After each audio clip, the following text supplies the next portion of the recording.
हम स्कूल किताबों में तो यही पढ़ते हैं आ रहे हैं कि अर्थ घूम रहा है, और अभी अभी मैं अपने बेटे का पुस्तक पढ़ रहा था जिसमें सिर्फ फिर से वही कि अर्थ घूम रहा है, इसकी वजह से सीजन्स हो रहा है। तो समझ में तो आ रहा है कि बचपन से माइंड प्रोग्रामिंग होता है, इसलिए लोग उसको एक्सेप्ट करते हैं। लेकिन जब से मैंने फ्लैट अर्थ का थ्योरी देखना शुरू किया, तब मुझे बहुत सारी चीजें आसानी से समझ में आने शुरू हो गई। स्पेशली आपके वीडियोस को देखकर मुझे समझ में आना शुरू हुआ कि क्यों फ्लैट अर्थ है and what is the actual basis for, because it's a very simple common sense kind of thing. लेकिन ये इतना सिंपल कॉमन सेंस चीज है, फिर भी इंडिया में लोग इसके खिलाफ काफी बोलते हैं। कि मेरा एक दोस्त है कमल, वो बेचारा फ्लैट अर्थ के बारे में रोज बोलते रहता है, वीडियोस बनाता है और बोलते रहता है, लेकिन उसके खिलाफ अब्यूज आता है, लोग उसको काफी गाली गलौज करते हैं। तो ये सब ऐसा भाई, लोग क्यों फ्लैट अर्थ के इतने खिलाफ क्यों हैं? मतलब ऐसा है कि जो लोगों में ना वो कॉमन सेंस बिल्कुल चले गई है। लोग सिस्टम के वो हैं, बेसिकली स्लेव्स हैं, और सिस्टम बिल्कुल नॉन कॉमन सेंसिकल है। मतलब वो इलॉजिकल सिस्टम है हमारा, जो पूरा सिस्टम है, चाहे गवर्नमेंट चाहे कोई भी आप सिस्टम ले लीजिए, वो बिल्कुल कॉमन सेंस के अगेंस्ट है। अब जैसे थाली होती है, थाली में पानी रुक जाता है, तो आपको थाली में पानी आप डाल सकते हैं, तो ये तो कॉमन सेंस वाली बात है। आप बॉल के ऊपर पानी नहीं डाल सकते, आप टेनिस बॉल के ऊपर पानी डालोगे तो वो रुकेगा नहीं। मतलब ये तो किसी को भी कॉमन सेंस, मतलब अब लोग कॉमन सेंस से इतना दूर हो चुके हैं कि उनमें वो समझ रही नहीं है कि क्या सेंस होती है, क्या सेंस नहीं होती है। जब उनका नेचर से कनेक्शन है नहीं कोई, तो उनके पास कोई कॉमन सेंस है नहीं। तो जो कॉमन सेंस नहीं होगी और वो जो सिस्टम जो बोलेगा उनको वो मान लेंगे। वो बोलेंगे अगर सन में न्यूक्लियर फ्यूजन हो रहा है तो वो मान लेंगे। वो बोलेंगे अर्थ के कोर में मैग्मा है तो वो मान लेंगे। कोई वहां पे नहीं गया अर्थ के कोर में देखने, कोई सन पे नहीं गया देखने न्यूक्लियर फ्यूजन। मतलब जो भी उनको बोला जाएगा वो मान लेंगे, क्योंकि उनके पास कोई सेंस है ही नहीं। मतलब जो नॉर्मल मॉडर्न फेक साइंस है, जो अभी 400 साल से आई है, खाली 400 इयर्स, ठीक है, कुछ ज्यादा दिन नहीं हुए इसको, 400 500 16th सेंचुरी से अभी। तो लोग उसमें इतना पागल हो गए हैं कि उनको समझ में नहीं आता कि ये सब चीजें उन्होंने बनाई हुई है। उससे पहले 400 ईयर से पहले सबको मालूम था कि अर्थ फ्लैट है। मतलब सब पूरी पब्लिक को मालूम था, हर जगह मालूम था। ग्रीस में मालूम था, इंडिया में मालूम था, साउथ अमेरिका में मालूम था, हर जगह मालूम था। मतलब और अब ऐसा हो गया कि उन्होंने ये फेक साइंस ला दी है, तब से इनको लोगों को खाली उनकी बात सुननी है। मतलब जहाँ पे जिस बात का कोई प्रूफ नहीं है, मतलब प्रूफ नहीं है किसी भी बात का, एक भी बात का प्रूफ नहीं है। अर्थ का कोई फोटो नहीं है स्पेस से, एक भी, मतलब कुछ किसी भी बात का प्रूफ। और वो बोलते हैं कि अर्थ तो ऑब्लेट स्फेरॉइड है। वो तो बोलते नहीं है गोल है, वो तो बोलते हैं कि ऑब्लेट स्फेरॉइड है। ठीक है, अगर ऑब्लेट स्फेरॉइड है तो वो तो उसका शेप तो राउंड नहीं होगा। तो ये जो नासा का जो फोटो है वो तो बिल्कुल राउंड है। मतलब उसमें उनकी आपस में कोई बातें मिलती नहीं है, जो वो बोल रहे हैं, जो फोटो दिखा रहे हैं, कुछ भी वो भी सीजीआई कंपोजिट है, फोटो नहीं है एग्जैक्टली। वो कंपोजिट है, वो ग्राफिक्स है।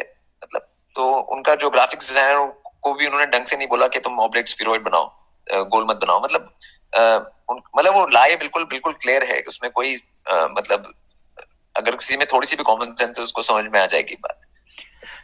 सही बोला आपने। और रिसेंटली हमने देखा कैसे एलॉन मस्क बोल रहा है कि 2023 तक वो एक इंसान को चांद के ऊपर ले जाएगा, स्पेस टूरिज्म शुरू हो जाएगा। ये सवाल मेरे बहुत सारे दोस्त और सब्सक्राइबर्स पूछते रहते हैं कि अगर अर्थ फ्लैट है और नासा चोर है, तो नासा अकेला थोड़ी है, चाइना है, फिर इंडिया का इसरो है। इतने सारे देश इतने अरब डॉलर और रुपए खर्च करके इतना बड़ा झूठ को क्यों बताएंगे? ये सबका जनरली सवाल रहता है। क्योंकि आपने एक बार झूठ बोल दिया, अब अमेरिका ने झूठ बोल दिया एक बार किसी बारे में बात में कि उन्होंने वो मून पे भेज दिया, तो अब उसके बाद फिर रशिया भी बोलेगा, मैं भी बोलूंगा, फिर वो और लोग भी बोलेंगे, हम भी बोलेंगे। जब जब जब जिन जिन को पता चलेगा वो बोलेगा हमको भी बोलने का अलाउड होना चाहिए। अब जैसे इसरो की बात की इंडिया में तो डीआरडीओ का डिफेंस प्रोजेक्ट था जेट इंजन बनाने का। इंडिया में अभी तक कार इंजन बनाया नहीं उन लोगों ने, उन्होंने जेट इंजन बनाने की सोच रहे थे।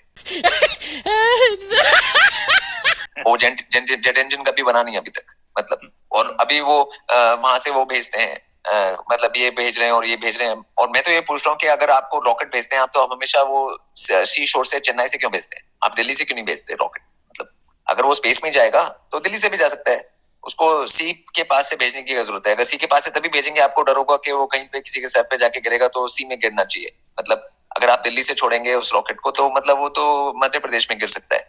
मतलब अगर वो स्पेस में जाएगा तो आपको तो कोई डर नहीं, आप तो कहीं से भी भेज सकते हैं रॉकेट। मतलब पूरे वर्ल्ड में जितने भी रॉकेट्स है, केप कैनावरल है, फ्लोरिडा में, कहीं पे भी वो सी साइड से क्यों भेजे जाते हैं?